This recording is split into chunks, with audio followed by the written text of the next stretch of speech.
Seorang pelajar nyaris jadi korban pengeroyokan gerombolan pelajar lain di Lebak, Banten. Melihat kejadian tersebut, warga pun menghalau pelaku dan mengamankan satu sepeda motornya.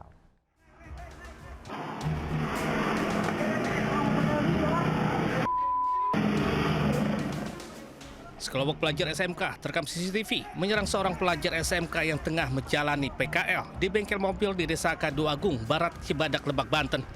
Khawatir jadi korban penganiayaan, korban lari ke warung bakso hingga warga mengusir pelaku penyerangan. Bahkan satu motor pelaku diamankan warga usai dirampas kunci kontaknya. Para pelaku penyerangan pun akhirnya lari tunggang langgang usai mendapat perlawanan dari warga. Menurut korban, dirinya tidak mengetahui motif penyerangan pada dirinya. Ia juga memastikan tidak memiliki permasalahan apapun sebelumnya dengan para pelaku. Bahkan korban mengaku sempat mengira para pelaku hendak menanyakan alamat kepadanya. Dari Lebak, Banten, Iskandar Nasution Anyus melaporkan. Menabrak minibus yang berhenti di bahu jalan. Minibus pun ringsek sementara tabung oksigen berantakan di tengah jalan.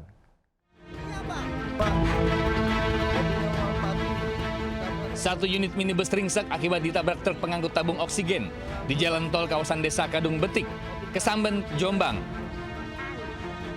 Akibat kecelakaan ini, pengemudi minibus terjepit di ruang kabin dan tidak sadarkan diri.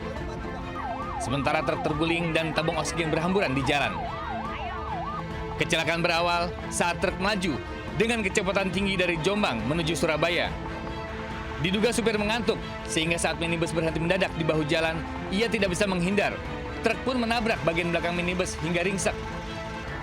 Akibat kecelakaan ini, supir dan satu penumpang minibus menderita luka dan dibawa ke rumah sakit untuk perawatan medis. Dari Jombang, Jawa Timur, Mukhtar Bagus, iNews melaporkan.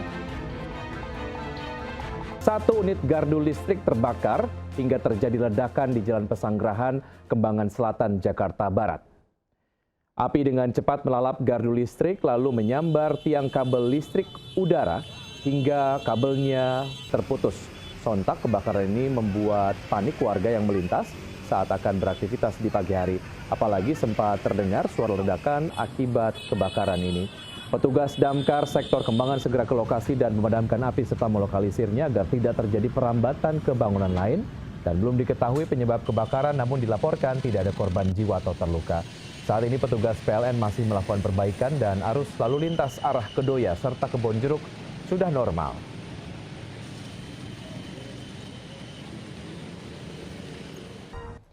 Dipicu status sengketa, polisi memasang plang penyidikan berukuran besar di depan Hotel Sultan Kompleks Gelora Bung Karno, Senayan, Jakarta Pusat. Pada saat bersamaan, sejumlah tamu hotel pun memilih untuk keluar dan meninggalkan hotel.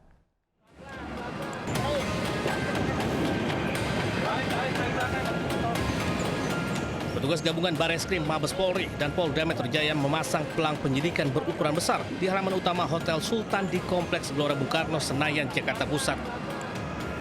Pelang berisi tanah dan bangunan Hotel Bintang 5 ini sedang dalam proses penyidikan Dirtipidum, Bareskrim Polri dan Polda Metro Jaya. Di waktu bersamaan, sejumlah tamu yang tengah menginap terlihat keluar dari dalam hotel dengan membawa tas perlengkapan mereka. Namun belum diketahui pasti apa pengunjung keluar karena pemasangan pasangan pelang penyidikan atau ada faktor lain. Saat ini Hotel Sultan berstatus sengketa antara PT Indobeltco, sebuah perusahaan milik konglomerat Ponco Sutowo dengan pusat pengelolaan Kompleks Gelora Bung Karno. Majelis Hakim PT UN Jakarta pun sudah menolak gugatan Indobeltco dengan alasan hotel tersebut berdiri di atas lahan milik negara. Dari Jakarta, Rani Sanjaya News melaporkan.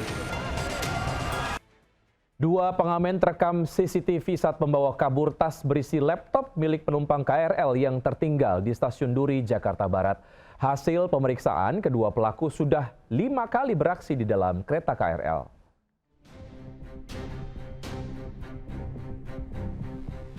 Dua pria terekam kamera pengawas saat memasuki kereta komuter lain yang kosong di Stasiun Duri Tambora, Jakarta Barat.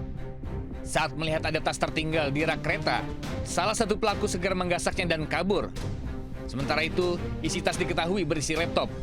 Aksi pencurian ini baru diketahui usai pemilik tas melapor ke petugas keamanan komuter lain. Usai mendapatkan laporan, polisi menggerebek tempat tinggal kedua pelaku di kawasan Stasiun Manggarai, Jakarta Selatan dan Kalianyar, Tambora, Jakarta Barat. Kedua pelaku yang berprofesi sebagai pengamen memang kerap mencari kesempatan mengambil barang penumpang yang tertinggal. Dari pemeriksaan sementara, diketahui keduanya sudah beraksi selama 5 kali. Sementara untuk laptop yang dicuri mereka jual di pusat perbelanjaan kawasan Jakarta Pusat senilai Rp750.000. Atas perbuatannya, kedua pelaku dijerat dengan pasal 363 KUHP tentang pencurian dan ancaman hukuman 5 tahun penjara. Dari Jakarta, Miftahul Gani, iNews melaporkan. Pemirsa, kita ke informasi lain. Rumah yang menjadi lokasi pengoplosan gas bersubsidi digerebek di Kampung Ciberem, Cileungsi, Kabupaten Bogor, Jawa Barat. Polisi mengamankan 1 pelaku beserta puluhan tabung gas bersubsidi dan non-subsidi.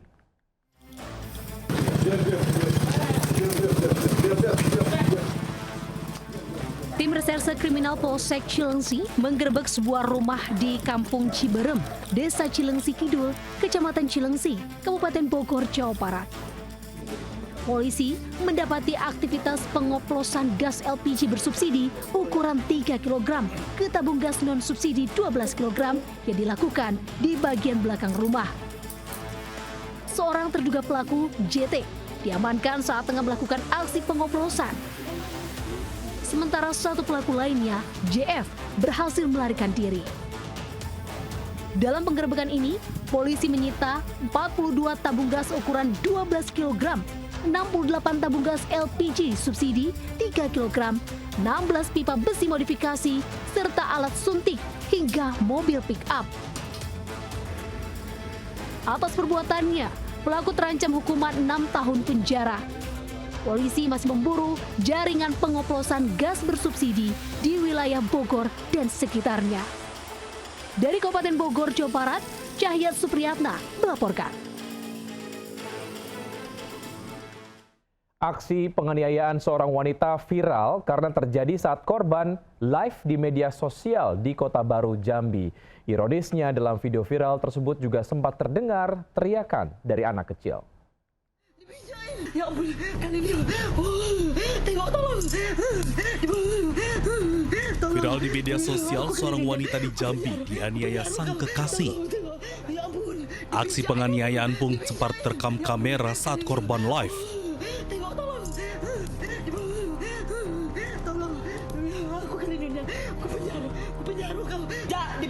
Dalam video saat live, korban sempat mengalami penganiayaan dan terdengar tangisan anak kecil.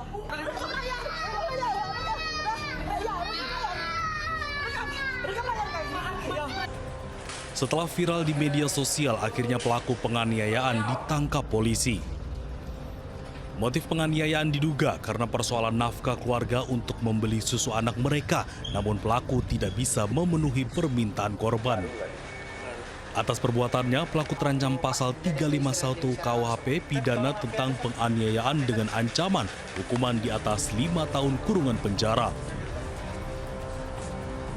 Dari Kota Jambi, Adrianus Susandra, iNews melaporkan.